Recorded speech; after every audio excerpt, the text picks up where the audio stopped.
Olá, meu nome é Francisco, somos da Primeira Igreja Batista de Vila Capri, em Araruama, aqui no Rio de Janeiro, e queremos agradecer por você estar aí nos dando essa moral, nos assistindo.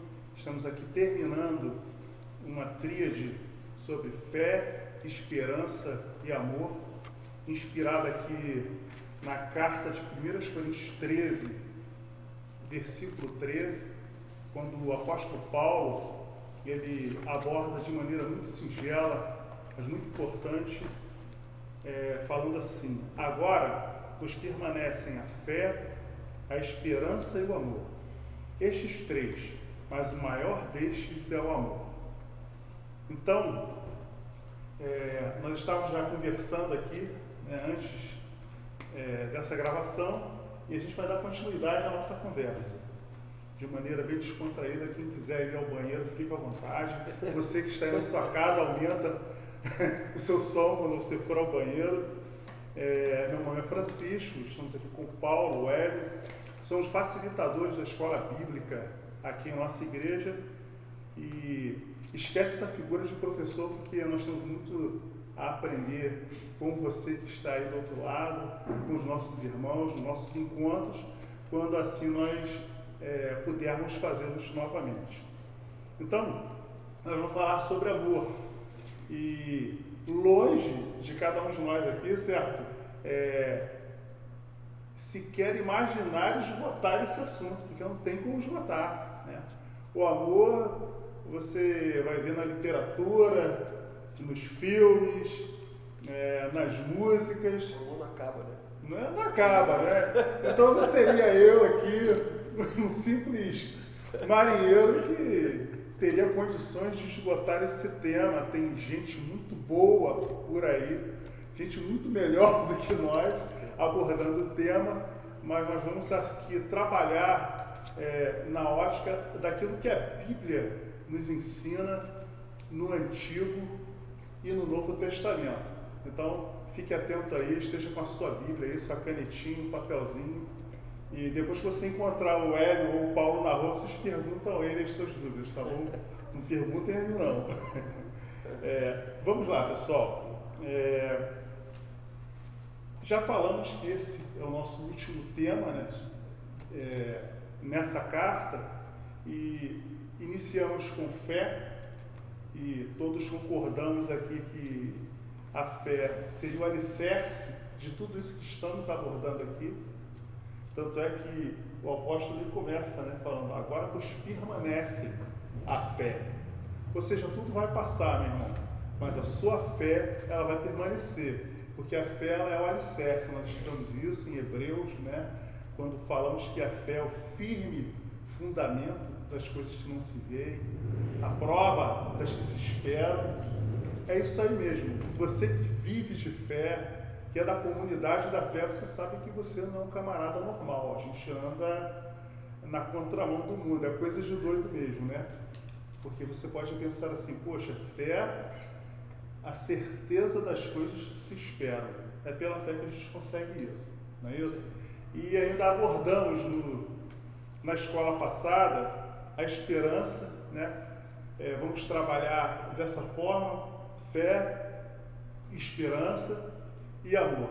A esperança como embasada pela fé, você espera coisas boas. Esperança abordamos, concordamos aqui, e quem espera, espera coisas boas. Você não faz um concurso esperando ser reprovado, embora muitas vezes a gente não consegue obter o sucesso desejado, mas a esperança de que você almeja alcançar aquele cargo, aquela função, aquela promoção. Então você, na esperança, baseado nessa esperança, você consegue reunir forças para continuar o quê? Batalhando, estudando. Se esse é o seu calo hoje, meu irmão, você que está me assistindo aí, continue batalhando, continue estudando. A pandemia vai acabar, os concursos vão voltar, e você vai poder dar continuidade aí às suas funções, aos seus estudos. se prepare, se for uma prova que exige teste físico, se prepare para o teste físico, não fique de moleza não, mesmo dentro de casa, ok? Então vamos lá, e hoje a gente conclui com o amor, né? Esse tripé, fé, esperança e amor. Então nós vamos pincelar aqui muito rápido o que a palavra de Deus nos fala do amor no Antigo Testamento. A palavra hebraica para o amor, eu estou com a minha cola aqui, vai dizer que é ahavá. Pronuncia melhor aí, Paulo. Você sabe tudo mesmo, de hebraico. Não sei não. É ahavar mesmo, é com a garganta. A gente não precisa saber isso não se preocupa com isso não, você tá em casa. É isso aí. Então, irmãos, é só para descontrair, né?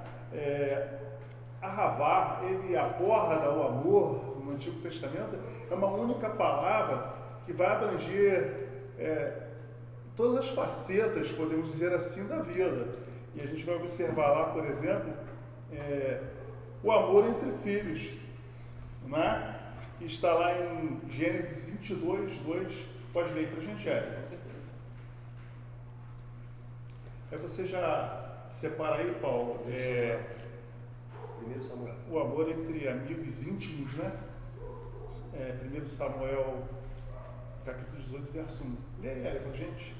Gênesis 22, 2. E disse: toma agora o teu filho, o teu único filho, Isaque, a quem amas, e vai-te à terra de Moriá e oferece-o ali em holocausto sobre uma das montanhas que eu te direi. Então, esse texto vai falar aí de Abraão, não é isso? Em relação ao seu filho Isaque. O sacrifício de Isaque, né, que o texto ele enfatiza, né, esse amor, né, do pai, né, o escritor ele faz questão de dizer, aquele que tu ama, né? Então, a ordem, a ordenança é o sacrifício de Isaque, né, mas aqui está bem claro, né, que do amor desse pai ao filho. Né? Perceba aqui, né, que ele ama o filho, né, mas por amor a Deus, ele está disposto, né, a abrir mão daquilo que é importante para ele naquele momento. Não é mesmo? Você vê aqui a gente vê duas situações, né? Aquele que você colocou aqui, que é o amor do pai e do filho, entretanto, a obediência nos dá conta desse amor vertical também. Né? Isso. Engraçado que, ainda explorando um pouquinho mais esse texto, eu estava debruçado lá em casa sobre esse texto, ele vai falar aqui, ó, vai para a região de Moriá. Pô, eu estava olhando no YouTube essa região de Moriá, uma cadeia de montanhas. Ou seja, pegou o velhinho, né? Ele já não era nenhum garoto quando Isaque nasceu, nós sabemos disso, a escritura nos dá conta disso. Sara já beirava porque os 90, né? Isso. Dizem os irmãos, né, que quando Sara foi lá para a clínica, quando Abraão entrou lá na fila, o pessoal que estava gestante, né? Aí o segurança lá, o funcionário da clínica, falou: geriatria do lado de cá. É o outro guichê. Geriatria do guichê. Olha, irmão, não foi eu que inventei isso, eu ouvi isso. Só para a gente descontrair. Mas então, ele chama Abraão para sacrificar o seu próprio filho e fala: olha, você vai lá para a região de Moriá. Ele ainda não tinha definido qual seria a montanha, cara. Isso aqui é interessante. E Abraão poderia conjecturar, né? Falar: poxa, Senhor, fala logo aí, dá o bizu, qual montanha que eu vou? Mas na realidade Moriá é uma cadeia, né? Uma cordilheira muito grande de montanhas. Muito interessante. E vai falar ainda, né, do amor entre amigos íntimos, né? 1 Samuel, primeiro livro de Samuel 18:1. 1 Samuel 18:1 diz assim: e sucedeu que, acabando ele de falar com Saul, a alma de Jonatas se ligou com a alma de Davi, e Jonatas o amou como a sua própria alma. E E aí, Paulo? Aqui, tanto quanto o amor de um pai para o filho, aqui está falando de amor de irmãos. Jonatas, ele se apegou a Davi com um sentimento de irmandade. A alma de Jonatas amou a Davi como a sua própria alma, ou seja, Jonatas estava preparado, se preciso fosse, para dar a vida pelo seu amigo. Essa é uma outra faceta de Ahavar no Antigo Testamento. O amor, além de um pai por um filho, o amor é entre irmãos, o amor é entre amigos íntimos, o amor de alma, o amor daquele que se entrelaça num sentimento muito profundo, muito forte. Muito legal. Você tem um amigo assim, cara? Você faria alguma coisa por ele? A gente poderia fazer essa pergunta, né? Eu tenho irmãos aqui, nós temos colegas, não é isso? Mas amigos que a gente realmente poderia dar alguma coisa, fazer alguma coisa por eles, a gente precisa parar para pensar bem, né? Um amor assim que gera um sacrifício que nós vamos abordar mais adiante. Só para a gente comentar um pouco sobre o texto que Paulo leu, né? Só para a gente pensar um pouco à frente, porque a amizade, né, desse texto tem um desdobramento assim, interessantíssimo. Né? A gente vai ver que lá na frente, depois da batalha, quando Jonatas morre, Saul morre, e Davi já é o rei, né? E aí ele pergunta lá se existia alguém, né, da casa de Jonatas. E aí ele vai, Mefibosete, vai trazer Mefibosete, era especial, né? Era uma pessoa especial. E assim, pela amizade, né, pelo amor, né, para fazer o bem para a família do seu amigo. É interessante porque a vida seria tão sem sal, né, sem sabor, se não tivesse, né, os relacionamentos interpessoais, as amizades. E a gente, graças a Deus que a gente, né, tem esse prazer, né, até no nosso ambiente aqui, a gente constrói amizades e daqui a pouco a gente sai de um lugar para o outro, o tempo passa uma década, 2 décadas, mas a gente não esquece daquele nosso amigo, né?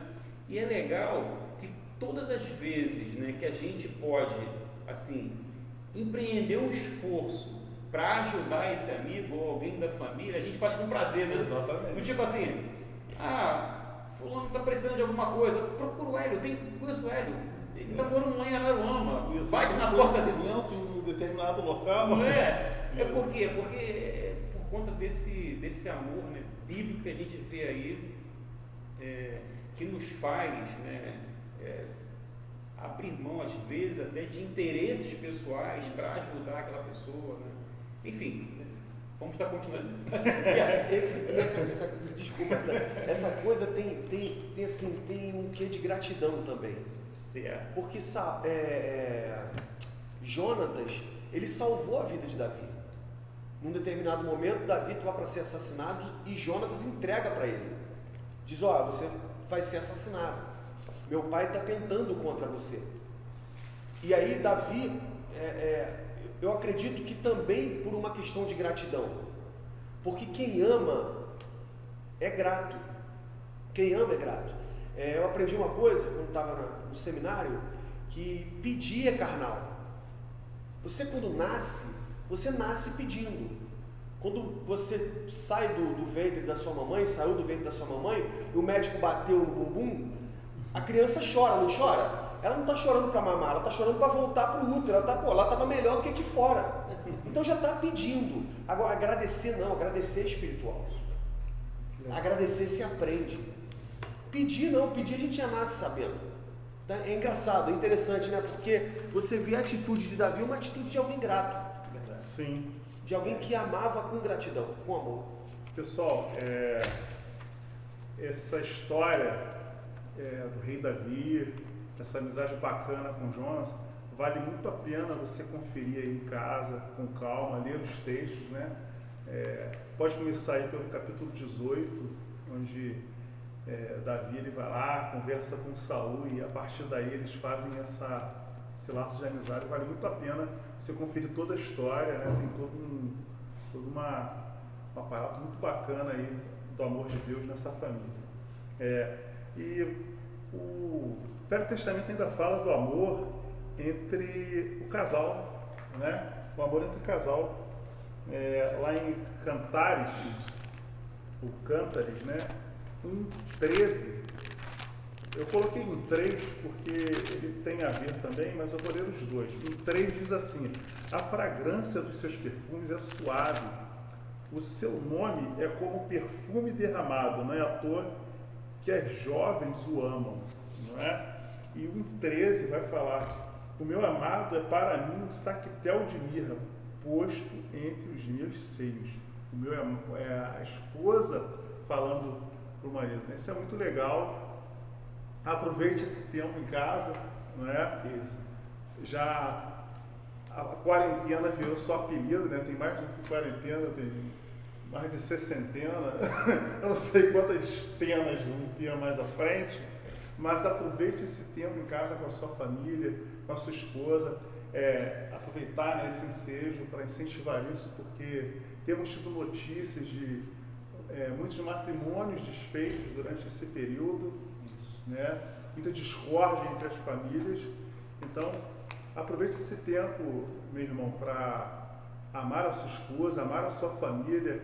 Se você não tem o hábito de sentar na mesa para tomar um café, tome esse café, né? Se você nunca jogou um pau na lata com os moleques, aprenda a jogar um pau na lata na rua, entendeu? Eu não vou ensinar garrafão não, porque é muito violento, ok? Mas o pau na lata dá para brincar, uma peteca. Aproveite a sua família nesse tempo, né?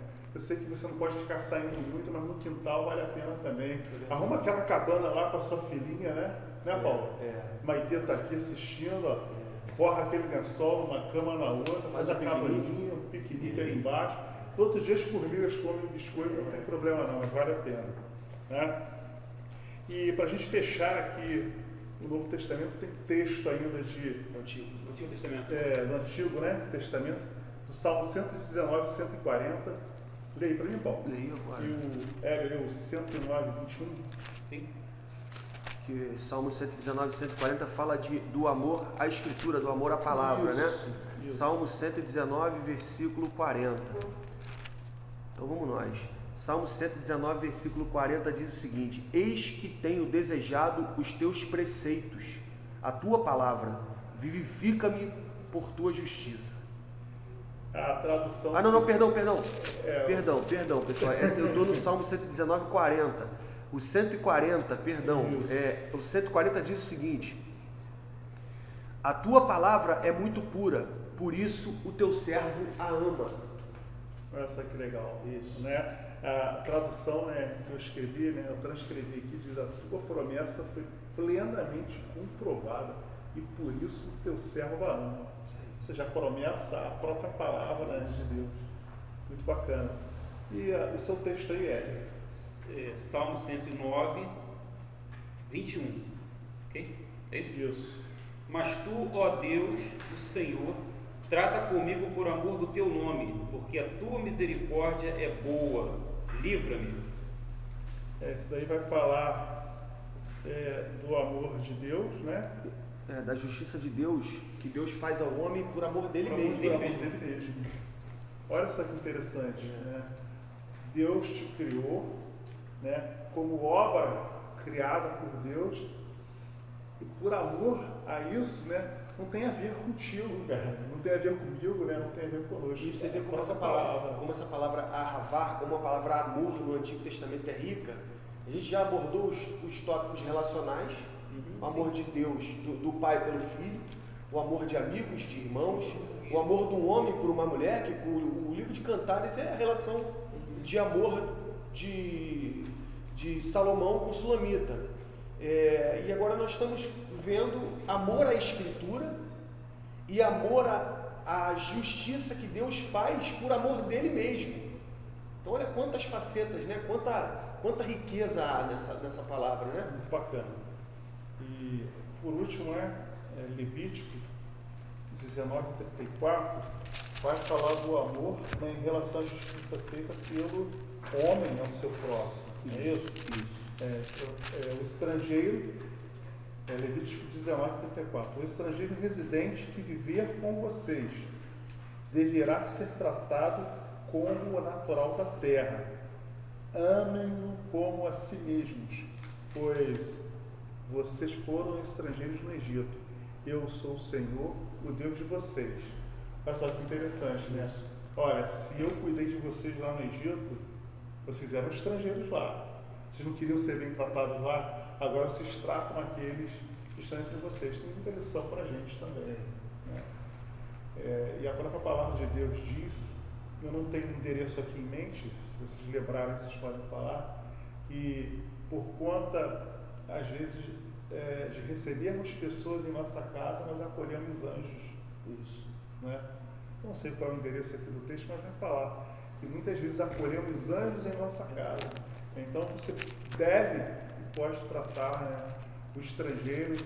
O estrangeiro aqui você pode não pensar apenas naqueles de outra nacionalidade, mas um irmão que vem de um lugar muito distante, aquele que vem de outro estado, né, e que muita gente precisa da nossa acolhida, precisa do nosso acolhimento, e a gente pode ser muito bom com ele aqui, e isso tem um retorno fantástico lá na frente, irmãos. Vocês não têm noção, né? Estive em Santa Catarina com o Hélio, por conta das acolhidas do Hélio, eu deitei e rolei lá em Santa Catarina, não é? Por quê? Porque às vezes, né, a gente, falamos isso aqui antes, né, você trata bem, você recebe bem, com certeza Deus ele provê lá na frente, né? Não vejo isso como moeda de troca, a gente não pode ver isso como moeda de troca, mas é assim que Deus faz, né? Por isso eu estou torcendo para o Paulo ficar rico, morar lá na Espanha, em Barcelona, para eu poder viajar lá, tirar uma onda lá na casa do Paulo, né? Assistir o jogo do Barça ao vivo. Vamos lá? Vamos caminhar? Bom, abordamos amor aqui no Antigo Testamento, várias pinceladas, fizemos aqui algumas referências bíblicas, e agora nós vamos fazer a transição para o Novo Testamento, né? E do que a palavra de Deus agora vai nos trazer à luz no Novo Testamento sobre o amor. Então, o Novo Testamento traz 4 traduções oriundas do grego para amor, né? Que é o amor ágape, né? Que é o amor divino, amor de Deus em toda a sua completude, né, e perfeição. O amor filéu, que é o amor a algo ou amor amante, né, de algum conhecimento ou sabedoria. Storge, amor de família, de todos os entes queridos, de todos, tá? Inclusive a sua sogra, né? Eros, amor de um homem por uma mulher, amor erótico. Eu brinco assim porque o pessoal sabe que eu tenho um excelente relacionamento com a minha sogra. Eu sei que você tem com a sua também, correto? Então vamos lá. O autor aqui desse texto, o Paulo, né, Deus colocou no coração dele, ele coloca assim: diferente do Antigo Testamento, vemos no Novo Testamento, com muita clareza, uma ênfase no amor de Deus pela humanidade, né, e por sua ordem criada. E esse amor que é ágape se traduz na encarnação de Jesus. Aí está lá em João 3,16. Sabemos de cor, né? Porque Deus amou o mundo de tal maneira que deu o seu Filho unigênito para que todo aquele que nele crê não pereça, mas tenha vida eterna. Então, no Novo Testamento, vemos Deus totalmente interessado em amor pela redenção de toda a criação. Aí aqui nós vamos citar algumas atitudes que nos apontam para esse amor de Deus para conosco, né? Embora o texto de João 3,16 ele encerraria a conversa, né? Mas a gente vai se alongar mais um pouquinho, porque nós temos muita coisa ainda bonita para falar desse amor de Deus para você, para sua família. Queremos incentivá-lo, se você ainda não tem um relacionamento com Cristo, se você porventura sofreu no seu relacionamento de amor durante a sua vida, mas saiba que Deus ele tem um amor muito grande por você, a tal ponto de entregar o seu próprio filho para morrer na cruz do Calvário por você e por mim. Eu tive esse privilégio de conhecer a Jesus Cristo aos 13 anos de idade e estou aqui até hoje. Graças a Deus, Deus me deu uma família, me deu emprego, me deu amigos e irmãos, e é essa a proposta de Deus para a sua vida. Entregue hoje mesmo. Se coloque de joelho lá no seu quarto, não precisa fazer propaganda não. Você abre o seu coração para Jesus, fala aquilo que você está sentindo e se entrega totalmente a esse amor, porque vale a pena servir ao Senhor. Não é isso, rapaziada? Vale ou não vale? Então vamos lá. Algumas atitudes principais nos apontam para esse amor, que o amor de Deus ele é perdoador. Lê aí para a gente, Paulo, esse texto. Romanos 5,8 diz assim: mas Deus prova o seu amor para conosco, em que Cristo morreu por nós, sendo nós ainda pecadores. O amor de Deus, ele deixa claro, a Bíblia deixa clara que Deus prova o seu amor para conosco. Quando nós falamos sobre o Antigo Testamento, há pouco tempo agora, o amor no Antigo Testamento, nós vimos aqui relações de amor que são relações horizontais, relações do pai com o filho, nós já dissemos isso, relações de um homem com uma mulher, relações de amor à Escritura, e nós vimos uma questão horizontal do amor. O Novo Testamento ele dá um estanque. O Novo Testamento deixa claro o interesse de Deus em se entregar pela humanidade.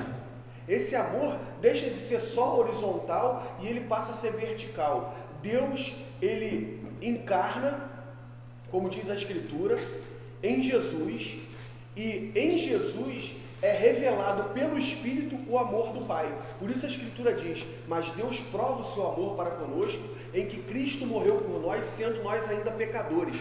Ou seja, há um interesse de Deus em perdoar a humanidade. E a gente pode fazer uma ponte, né? Que esse Deus, ele nos perdoou, isso deve nos levar, em relação às outras pessoas, a uma atitude de perdão também, né? A gente sabe que é algo muito difícil, né? Já abordamos isso em sala antes dessa pandemia, que se trata o perdão, ele é aumentativo, né, de perda, ou seja, é algo tão grande que às vezes você não consegue se livrar disso, né? Você não consegue liberar isso porque a sua perda às vezes é irreparável, mas se Deus ele nos perdoa, né, é uma lição que fica para cada um de nós. Sei que é difícil para mim, difícil para você, mas a gente deve perdoar sim das pessoas, né? Alguém que te ofendeu, às vezes você fica no prejuízo, né? Quantas vezes, né? Acredito que você já tenha ficado no prejuízo por causa de alguém, Paulo, eu, o Hélio, mas é isso mesmo, Deus ele nos leva a esse perdão e vale a pena perdoar, porque a cicatriz ela fica, né, na sua ferida, mas só que ela que não dói mais, né? Então quando você perdoa, você pode ter certeza que isso não vai doer mais em você, ok? Mas alguma coisa aí que acrescentar em relação ao perdão de Deus, esse texto? Porque o Paulo ele coloca aqui na frente que esse evento mortal só não foi definitivo pelo fato de Deus, na obra de Cristo Jesus, ter redimido a humanidade, né? Esse texto está lá em Filipenses 2, dos 5 a 8. Nós vamos ler e continua lendo aí, Paulo. Filipenses 2, dos 5 a 8. É que leu, já está aberto aqui. Vai, Já está aberto? vai. Então, Hélio, lê. Filipenses capítulo 2, versículo 5, versículo 8 diz assim: de sorte que haja em vós o mesmo sentimento que houve também em Cristo Jesus, que sendo em forma de Deus, não teve por usurpação de ser igual a Deus, mas fez a si mesmo de nenhuma reputação, tomando a forma de servo, fazendo-se semelhante aos homens, e achando na forma de homem, humilhou-se a si mesmo, sendo obediente até a morte e morte de cruz. Quer dizer, aquele que seria o popstar, né? Ele desceu, né? Ele se humilhou, ele se fez servo, né?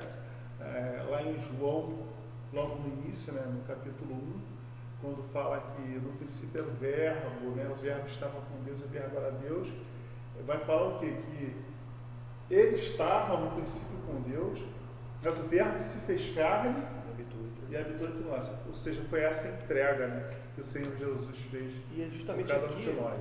quando nós lemos aqui Filipenses 2, de 5 a 8, ele não julgou como usurpação ser igual a Deus, se esvaziou, o termo aí é kenosis, é esvaziamento do uso do atributo. Jesus não deixou de ser Deus. Ele não julgou como usurpação ser como Deus. Ele não usou esse atributo. Havia ali o atributo da humanidade. E aí a gente entra na questão do perdão. Perdoar é perder. Isso. Eu decido perder. Eu entrego. Perdão tem a ver com humilhação. Eu te perdoo. Você me feriu, você me machucou, mas eu te perdoo. Eu entrego, eu perco. Para que, sabe, as relações sejam mantidas, né? Bacana aí, Paulo, esse texto aí, Paulo, ele era de uma mente assim, Privilegiada. né? Nada a ver comigo, mas ele usa o termo jurídico aí, né? Ele usa, hoje está no Código Penal, né? Usurpação, é um crime de funcionários, né, públicos, né, servidor público. O que é usurpar? É você tomar o lugar dele, né? O cara ele não é delegado, aí você chega lá para fazer sua notícia crime, aí o escrivão, seja lá quem for, um agente, ele senta lá no lugar do delegado, como se o delegado fosse para atender você e para te enganar, né? E Jesus, quando ele fala, o texto de Paulo, né, aí em Colossenses, ele vai falar, ele não usurpou, né? É de Filipenses, né? Ele, olha, ele não... Não teve por usurpação ser igual a Deus. Olha só, ele não fala nem de tomar o lugar dele, não quis nem se tornar igual. Né? Isso aqui se chama de entrega, de perdão total em sua completude. Vamos ainda dizer aqui que o amor de Deus ele é sacrificial. Né? Eu tinha separado aqui para o Hélio ler esse texto de Hebreus 10:10. Está aberto aí? Hebreus 10:10. Estou aqui pertinho dele aqui. Eu estou só explorando a rapaziada aqui, gente. Não quero ler nada, entendeu? Posso aqui? Pode. Hebreus 10:10. Na qual vontade temos sido santificados pela oblação do corpo de Jesus Cristo, feita uma única vez. Texto assim, qual é a sua tradução, é a mesma coisa? Comentário AD, na qual vontade temos sido santificados pela oblação do corpo de Jesus Cristo, feita uma vez. A minha versão da igual dele. A oblação é entrega, né? Sacrifício, sacrificar. É um amor sacrificial, né? Isso, nesse texto aqui, na versão que eu tenho aqui, vai falar que nessa vontade é que temos sido santificados mediante a oferta, né? Você já falou, a oblação, né? Isso, a oferta do corpo de Jesus Cristo uma vez por todos. Cara, aí gerou, antes da gravação, aquela conversa, né? O que a gente poderia trabalhar aqui, né, para as pessoas, né? E todos concordamos aqui que o amor, ele exige, né? A pergunta seria, o amor que você tem, ele é sacrificial? Ele deve ser sacrificial, né? Uma vez que Jesus ele já se fez sacrifício por cada um de nós? Mas a resposta, né, unânime aqui é que ele é sacrificial, sim. Né? E o que a gente estava conversando também é que amor não tem a ver com sentimento. Quando a gente diz eu te amo, isso não está estrito ao campo do sentimento. É claro que quando a gente diz que ama uma pessoa, a gente tem bons sentimentos em relação a ela, é óbvio. Agora, o amor, ele está muito mais no campo da prática, no campo mesmo do sacrifício. Porque quando Deus diz que amou o mundo através das Escrituras de tal maneira que deu o seu Filho unigênito, esse é um amor sacrificial. O próprio Jesus no jardim do Getsemane, quando ora e quando sua sangue, Jesus estava em profunda angústia. Jesus disse: Senhor, se possível, afasta de mim esse cálice. Você imagina o quê? Jesus estava morrendo por amor, mas ele estava com um sentimento gostoso na sua alma, no seu coração? Não, ele estava totalmente perturbado, estava angustiado. Jesus estava com medo. Jesus pergunta ao Pai: Pai, é possível? Se for possível, passa de mim o cálice. Se não, seja feita a tua e não a minha vontade. Então a nossa pergunta para você que está em casa é o seguinte: o amor requer sacrifício ainda hoje? Você que ama o seu familiar, o seu amigo, a sua esposa, o seu marido, você tem se sacrificado por ele? A Bíblia diz: o amor tudo sofre, tudo crê, tudo espera, tudo suporta. O amor jamais acaba. Amar não é fácil, não. Amar é difícil, é complicado. Até porque você já falou aí que o amor ele não se limita ao sentimento, né? Eu queria até aproveitar aqui, Francisco, a gente pensar que não existe possibilidade, né, de bons relacionamentos se não for baseado no amor, não é mesmo? Sim. Então, qualquer relacionamento tem por base o amor, seja no seu ambiente de trabalho, né? Se lá o relacionamento é bom, pode ter certeza porque ele é permeado pelo amor. Dentro de casa, né, a gente tem prazer em sair do trabalho e correndo para casa, porque lá no lar o ambiente lá é bom, né? Lá o relacionamento é bom, porque a base disso é o amor. Eu aproveito, né, para a gente ler também um texto aí, Francisco, não está no nosso polígrafo, né, mas é o texto de João, capítulo 4, que diz assim, lá no versículo 8: aquele que não ama não conhece a Deus, porque Deus é amor, né? Agora, o versículo 20 diz assim: se alguém diz eu amo a Deus e odeia o seu irmão, é mentiroso, pois quem não ama seu irmão, ao qual viu, como pode amar a Deus a quem não viu? E aí a gente volta no início da discussão, né, para pensar que o amor ele requer esforço, né? Ele requer praticidade, não é mesmo? Uma ocasião, um amigo meu, ele saía sempre tarde do trabalho, né? E aquilo me chamou a atenção. Às vezes eu tinha que ficar, né, por conta do trabalho, tinha que, né, estava de serviço. E o camarada não ia para casa, ia à tarde, né? A gente ficava pensando: poxa, se esse camarada vai sair daqui agora, 9, quase 10 horas da noite, né, do centro do Rio de Janeiro, até chegar na casa dele, ele não vai encontrar a família acordada ainda, a esposa vai estar dormindo, os filhos também, muito provavelmente, né? E eu fiquei curioso, eu perguntei a ele: você é casado? Senhor, tem filhos? Tem. Você não ama a sua esposa e seus filhos? Não, amo meu filho e minha esposa. Só que é o seguinte, meu amigo, eu chego em casa, minha mulher está trabalho, me dá fome, entendeu? Eu prefiro chegar depois da gente dormindo. Só que o amor, ele não se limita ao sentimento, né? O amor é esse gesto de carinho, né? É o exercício da paciência, né? De chegar em casa, às vezes, né, ter que ouvir algumas churumelas, né? Ouvir algumas histórias, né, do que aconteceu durante o dia, mas com toda a paciência, ouvir, compreender, né? Porque esse é o tempero da vida, né? O tempero da vida está aí. Você que tem sua esposa, o seu esposo, seus filhos, se esforça por ele, né? Eu tenho pedido a Deus, né, que me dê paciência, né, que me faça uma pessoa melhor para poder chegar em casa, né, e sentar com os filhos, conversar, entender, né, aquelas demandas que chegam para a gente, né, diariamente, né, Porque, via de regra, depois de um dia de trabalho, a pessoa chega em casa até meio sem paciência, né? É verdade. Tanta coisa para resolver e às vezes é difícil chavear isso, né? Meter a mão no disjuntor e tirar, né? Desabilitar o trabalho e habilitar a família. Não dá para a gente fazer isso, né?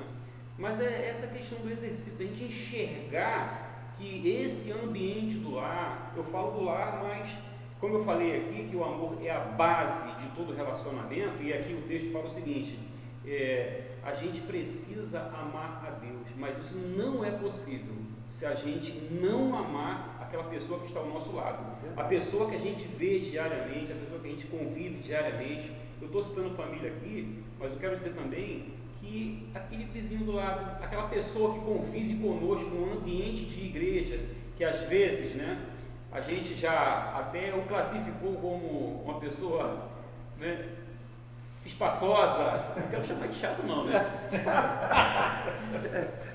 Mas olha, está entendido, está entendido a mensagem? Não é? O nosso relacionamento com Deus não é um relacionamento de eu amo a Deus, aquele amor utópico, não, é o amor prático mesmo, né? E aí o texto é claro porque a gente demonstra, a gente mostra que ama a Deus no exercício do amor, porque o próprio Senhor Jesus vai falar sobre isso, né?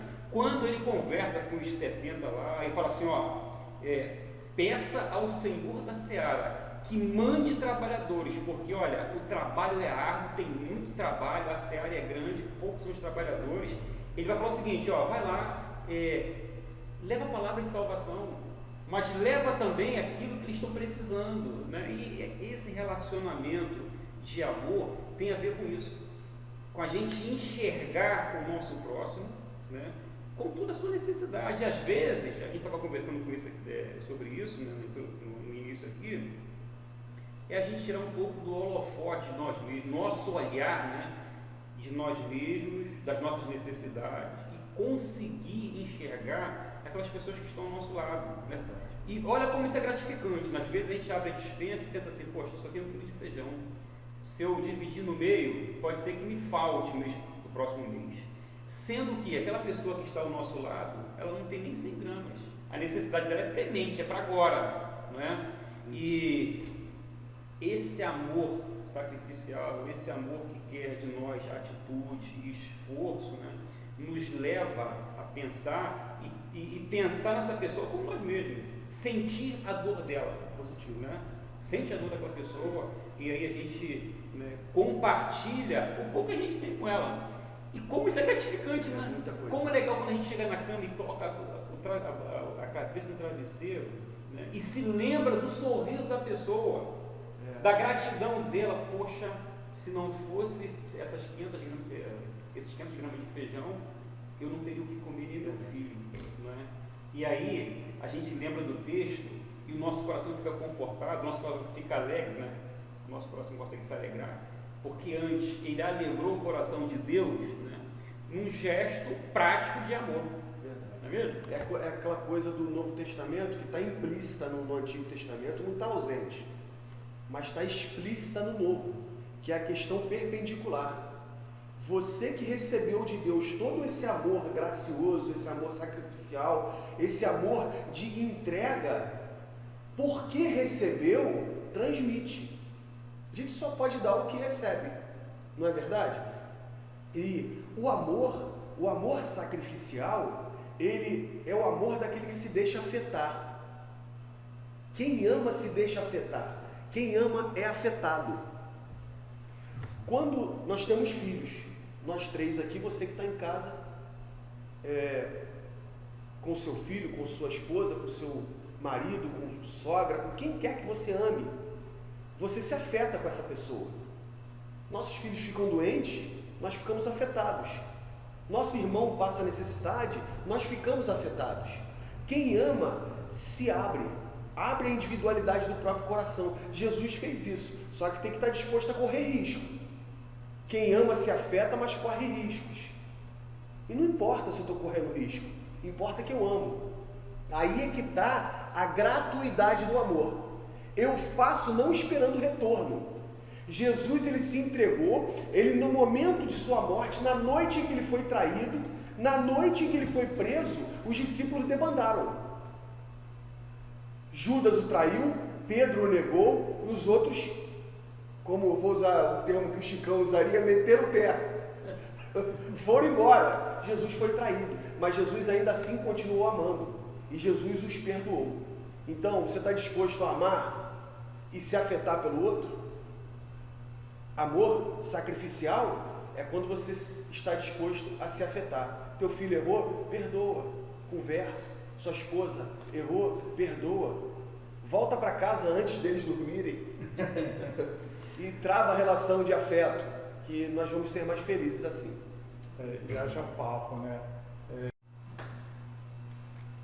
Bom, a penúltima característica que mencionaremos aqui desse Deus, desse amor de Deus no Novo Testamento, que o amor de Deus, ele é gracioso.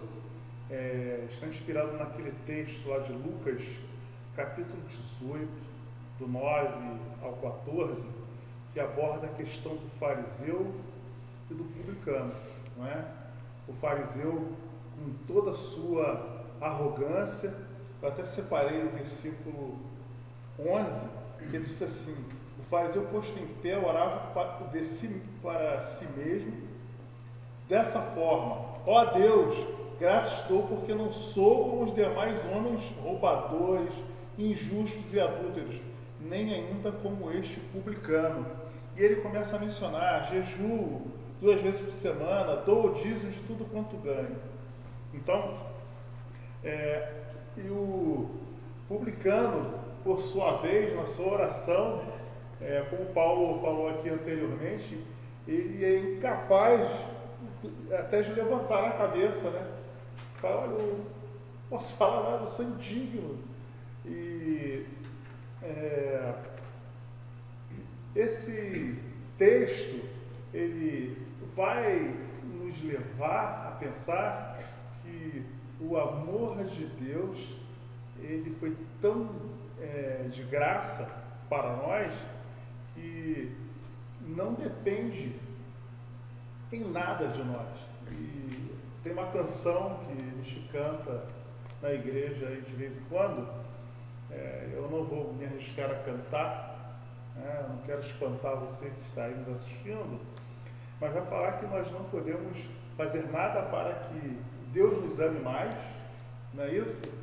E o contrário também não, para que Deus nos ame menos. Não existe nada que eu ou você possa fazer. Quer falar alguma coisa? Tá bom. Não é? E ainda lá em Efésios 2,8, não está aqui, mas vai falar que porque pela graça sois salvos, né? Mediante a fé, isso não vem de vós, é o dom de Deus, não vem das obras para que ninguém se glorie.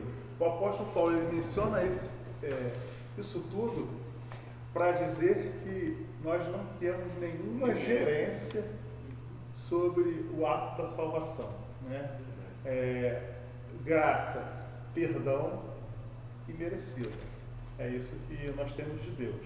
Isso acaba quebrando algumas ideias que a gente vê, às vezes por aí, da pessoa ter mérito e colocar Deus na parede, né? Aqui a oração do fariseu, ele como se ele estivesse dizendo que eu faço isso é minha parte, né? Então estou tranquilo, né? Agora fale a sua parte, reconheça, né? Como se fosse uma relação de troca, né? De barganha, né? E aquele publicano ele abaixa a cabeça e diz: não, eu não tenho mérito nenhum nisso. Então, que mérito nós temos, né? Nesse relacionamento? É somente pela graça. Aqui o Francisco está colocando uma questão aqui do 1 Coríntios capítulo 15, versículo 55 a 57, diz: ó morte, onde está a tua vitória? Ó morte, onde está o teu galardão? E diz no versículo 57 que a morte foi tragada pela vitória da cruz. Depois você lê, é por aí. Quando a gente fala de amor de Deus em graça, quando fala de amor gracioso, no meu entender, quando você a gente volta para esse texto do fariseu e do publicano, um se achava o suprassumo dos religiosos, e o outro reconhecia quem era diante de Deus. Quando você percebe quem você é diante de Deus, aí você vai entender a graça de Deus. Porque a graça para os religiosos é escandalosa. A graça é o escândalo da cruz, da acolhida daqueles que são pecadores. Jesus morreu na cruz do Calvário, em graça, para acolher os pecadores. E isso não tem ingerência humana, não tem gestão humana nenhuma. Foi como o Francisco estava colocando aqui. Então, se acreditamos num Deus gracioso, é porque a graça parte toda dele. E em nós não há nenhum mérito nisso. Se nós entendemos isso e nos vemos amados a tal ponto, vamos colocar esse amor em prática. Beleza. Já partindo do nosso encerramento, o último item que colocamos aqui foi que o amor de Deus ele é mais forte que a morte. Meu irmão, eu já vou deixar essa palavra com você e Paulo, Hélio, já estejam pensando ali que vocês vão falar para a gente encerrar, que a morte, ela teve a sua vitória anulada, aniquilada, através da ressurreição de Jesus Cristo. Então esse amor de Deus, que é muito mais forte do que a morte, ele seria o suficiente, ele é o suficiente para que você tenha esperança após a morte. Muitas pessoas falam por aí que após a morte se encerra, um ciclo. Sim, se encerra essa vida aqui na Terra, porque lá em João 14, 6 diz que eu sou o caminho, a verdade e a vida, ninguém vem ao Pai senão por mim. Ou seja, através do sacrifício de Jesus, o caminho traçado por ele até a cruz do Calvário e a sua ressurreição que aniquilou a morte, e é por isso que nós temos a vida eterna. Então o amor de Deus por nós ele é tão grande que ele tem supremacia sobre a morte. E é nisso que eu gostaria que você estivesse crendo nesse momento e agradeço a sua atenção. Paulo. Bom, eu queria retornar àquela minha fala anterior.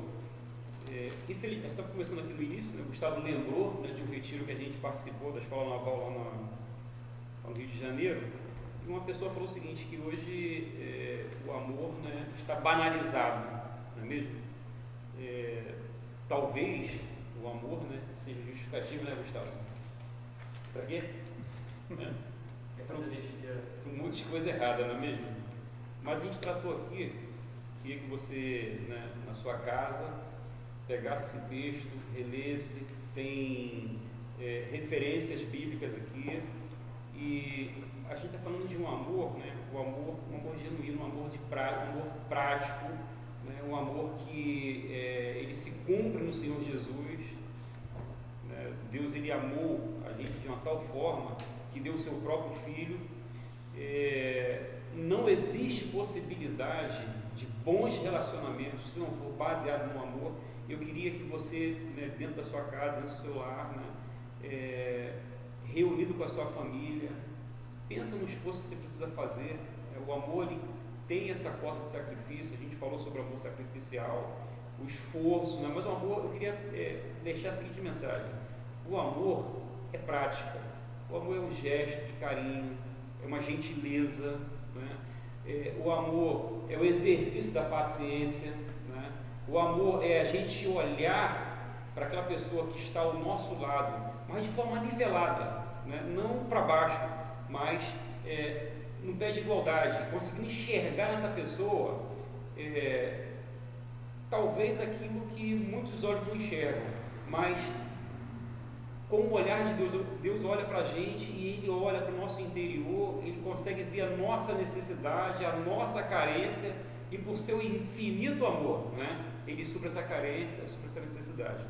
É hora também de olhar para aquela pessoa que está ao seu lado, e dividir aquilo que você tem com ela, dividir o afeto, né? Dividir, de repente, um alimento, né? Pensa nisso, lê esses textos. Deus, Ele te ama, Deus, Ele entregou o próprio Filho por amor a você, e é a hora da gente começar, né, a repensar o que é o amor. Não esse amor que a gente vê aí de forma midiática, pregado nas novelas, né, toda forma de amar, mas é o amor de Deus, é o amor verdadeiro, né? É aquele amor que torna diferente o nosso cotidiano, é o tempero da vida, porque se a gente não ama aquela pessoa que está ao nosso lado, pessoas que a gente vê, que enxerga, como a gente vai conseguir dizer que ama a Deus? É impossível. Que Deus possa abençoar a sua família. Estou satisfeito, né? Então vamos orar para a gente encerrar. Te damos graças, Senhor, porque o Senhor é bom. Obrigado pelo teu amor para conosco. E é tão unicamente por conta disso que estamos aqui. Porque o Senhor nos amou de tal forma que se entregou por nós. Que a gente possa aprender e praticar isso em nossa vida, para que a gente não seja apenas uma verborragia, para que a gente não seja apenas aqueles que vivem só do falar, mas que sejamos aqueles que praticam o amor. Amém. Tem misericórdia, Senhor, de cada um de nós. Seja, Senhor, com cada um que está assistindo essa aula e que possa levar em seus corações lições para as suas vidas também. Essa é a nossa oração de gratidão. Em nome de Jesus. Amém. Amém, Deus. Amém. Obrigado. Valeu.